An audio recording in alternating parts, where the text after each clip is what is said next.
किसान भाइयों, आप भी चाहते हैं कि बरसाती मूली का खेती करें तो सबसे पहले मूली की जो खेत हो का चयन करना आवश्यक होता है।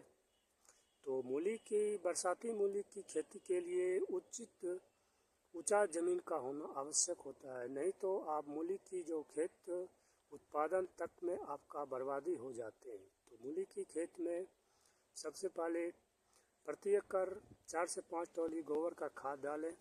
उसके बाद अच्छी तरह से रोटावेटर या कल्टीवेटर से उसको अच्छी तरह से मिला दें।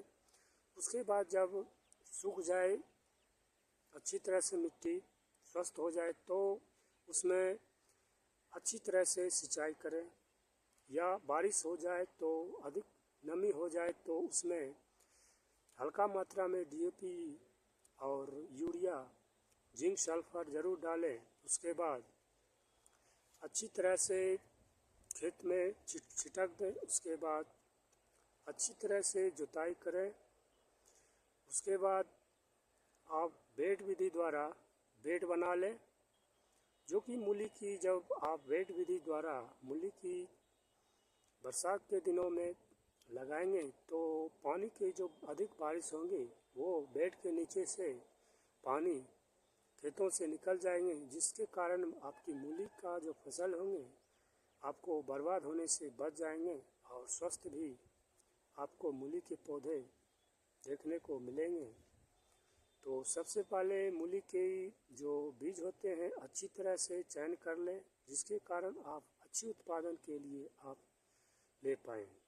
उसके बाद जब आप मूली की बुआई कर देते हैं तो उसमें कुछ एक मंथ के अंदर उसमें खरपतवार आ जाते हैं, जो कि जन्म हो जाते हैं मूली के साथ ही। तो उसमें आप हाथों से या मजदूरों द्वारा खरपतवार का निराई करें, जिसके कारण आपकी जो मूली की पौधे होंगे बहुत ही स्वस्थ होंगे, उसमें रोग कम लगेंगे, जिसके कारण आपको अच्छी मूली की जो उत्पादन होंगे चमकदार और अच्छी मिलेंगे।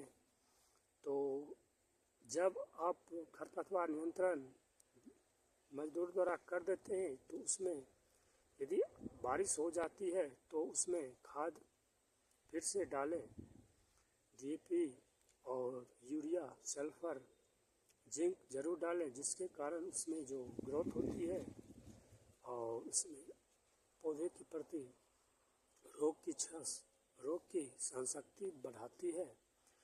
तो वो सब खाद डाल के अच्छी तरह से मिला दें और मजदूरों द्वारा बेड के ऊपर से लाइनिंग में खाद का छिटक दें।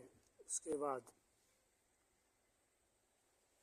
नमी हो तो उसमें पानी नहीं डालें, और यदि नमी कम हो तो उसमें पानी डालें।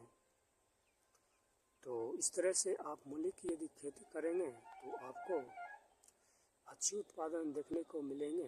तो मूली की जब 1 से 1.5 मंथ हो जाते हैं तो मूली की उत्पादन लगभग होने को तैयार हो जाते हैं। तो किसान भाइयों, इस बात का ध्यान दें कि मूली में कहीं बरसात में जो मूली में अधिक नमी हो जाते हैं तो उसमें सड़न या पत्ती में छेदन किसी प्रकार का फंगस का तो शिकायत नहीं है।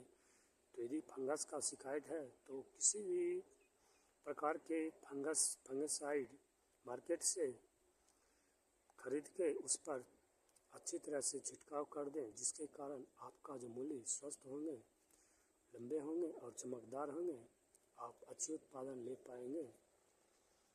और मेरे चैनल को अभी तक सब्सक्राइब नहीं किए हैं तो किसान भाइयों, जय किसान जय जय राम चैनल को सब्सक्राइब ज़रूर करें।